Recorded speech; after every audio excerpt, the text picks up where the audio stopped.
In this tip of the day, let's take a look at using construction geometry to save time when creating details on a solid model. Now in this example, let's say that we need to create a 1-inch diameter circular pocket at the center of all three of these faces. Well, here's a quick way of doing that without using coordinates.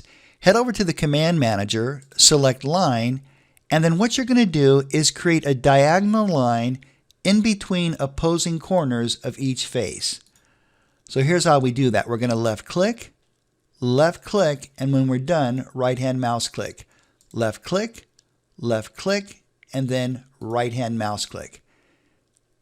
Now what we can do is head over to our construction plane tools, and we're going to create a construction plane on each face.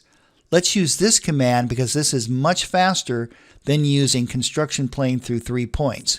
We're going to use this command, create plane from surface, and then left click on that surface.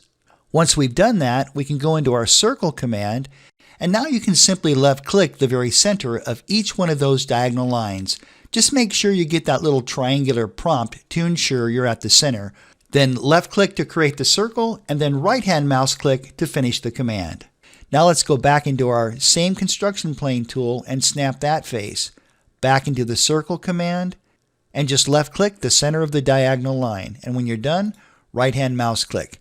Back into the construction plane tools, left click the face, go back into your circle command, and left click the center of the diagonal line.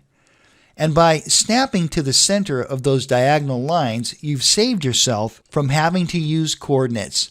Alright, that's it for this tip of the day. Thank you so much for watching, and I look forward to seeing you in the next video.